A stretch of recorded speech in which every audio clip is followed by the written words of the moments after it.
yung mga mag-asawang may good night kiss at may good morning kiss every day and every night. Yung bang bago matulog si Mr. o si Mrs. nandyan, yung good night kiss at yung salitang I love you. Maitim ba skin, underarm at singit mo? K-Skin ang bahala sa'yo. Premium ang ingredients, paraben-free and sulfate-free, and FDA-approved, kaya safe for everyone. With K-Skin, ibalik ang alindog mo. Huwag nang magpahuli. Hi guys! Welcome back to our channel. Kamusta po kayong lahat? Sana ay nasa mabuti po kayo. At sa mga hindi pa po nakakakilala sa akin, my name is Cheryl Ting. At kung bago lang po kayo sa channel na to, pwede po ba makingin ng isang favor? So please consider to subscribe dito po sa ating channel. And also, huwag niyo na rin po sanang kalimutan i-like and follow ang ating Facebook page official. Maraming salamat po. And for today's videos, let's talk about ang palatandaan or mga ginagawa ng isang masayang mag-asawa or nasa relasyon ng matagal. Marami pa rin pong mga marriage or relasyon na talagang masaya sa kanilang pagsasama. Number 1, of course, may oras kayo para sa isa't isa. Kahit na anong busy ng isa dyan, gagawa at gagawa ng paraan ang bawat isa na magbigay ng oras at panahon sa bawat isa. Alam nyo guys, kapag ang mag-asawa ay masaya at parehong may oras sa isa't isa, mas bawas ang stress niyan, mas bawas ang pag-aaway niyan. Kailangan na palagi nyong priority ang partner ninyo. Pag i-divide ninyo ang oras ninyo sa buong araw, dapat kasama dyan ang oras para sa mga partner ninyo. Hindi dahil busy ka, hindi dahil palagi naman kayong may oras, but gawin mong routine yan ninyong mag-asawa para laging maayos yung pagsasama nyo. Pangalawa, madalas na nagdi-date. Anong ibig kong sabihin dito?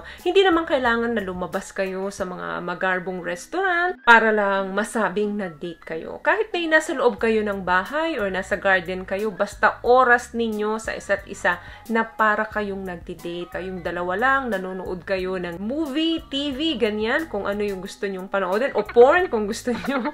Or kaya naman, nagmemerienda kayo sa labas, nagkwekwentuhan kayo ng mga buhay-buhay nyo. Date na pong maituturing yung mga bagay na yan. At kung may extra budget naman, ayain si Mrs. or kahit ikaw ang mag-aya kay Mr. na lumabas or magkape sa labas or maglakad-lakad sa mall, sa park, mabisa pong panlaban yan para maiwasan ninyo yung stress sa relasyon nyo. Tandaan nyo, kayo po ay magkakampi. Kayo po ay iisa. Huwag ninyong idistansya yung sarili ninyo doon sa mga partner ninyo. Gawing madalas yung pagdi-date once or twice a week, pa rin kasi na ginagawa ninyo yung isang bagay na pareho ninyong gusto. Mamamagitan nito kasi na ipaparamdam pa rin ninyo doon sa mga partner ninyo na mahalaga pa rin kayo sa isa't isa at nandoon pa rin yung spark sa relasyon. Pangatlo na ginagawa ng mga masasayang couple, pareho kayong tumatawa. Tumatawa kayo ng sabay doon sa mga corny jokes ninyo na kung iba ang makikinig, iismidan lang kayo kasi wala namang nakakatawa doon sa pinag-usapan ninyo pero kayong dalawa,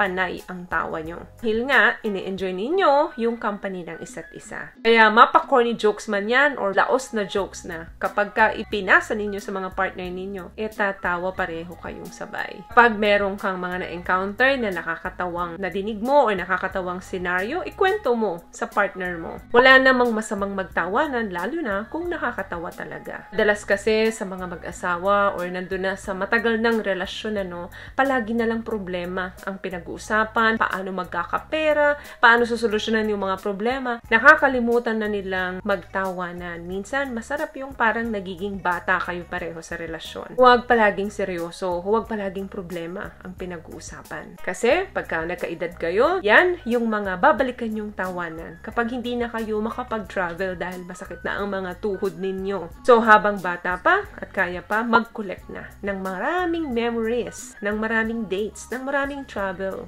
Nga lang sobra-sobra kasi baka naman wala nang pang-travel, pinipilit nyo pa. Mga bagay na hindi na dapat pag-awayan, mga bagay na hindi naman dapat patulan, kalimutan na natin. 4, yung mga mag-asawang may good night kiss at may good morning kiss every day and every night. Yung bang bago matulog si Mr. o si Mrs. nandyan yung goodnight kiss at yung salitang I love you. Kahit na virtual yan, kahit na nasa LDR kayo, nandyan ang salitang goodnight and I love you sa dulo. Kapag umaga naman, pagpasok sa trabaho, nandyan din ang pamamaalam na papasok na sa trabaho, ang pagyakap ng ilang segundo doon sa mga partner natin bago tayo umalis. May nabasa po akong libro na ang mga kalalakihan, special ito, no? Na kapag ka pumapasok daw dapat sa trabaho, kinakailangan na humalik muna doon sa mga misis nila at yumakap ng ilang segundo dahil nakakahaba ng 5 taon ng buhay nila. Naniniwala ba kayo doon? Pero ganun pa man, wala namang masama kung gagawin natin yon sa mga partner natin. Yan dapat yung mga hindi natin inaalis na routine sa mga partner natin. Pang-5, you understand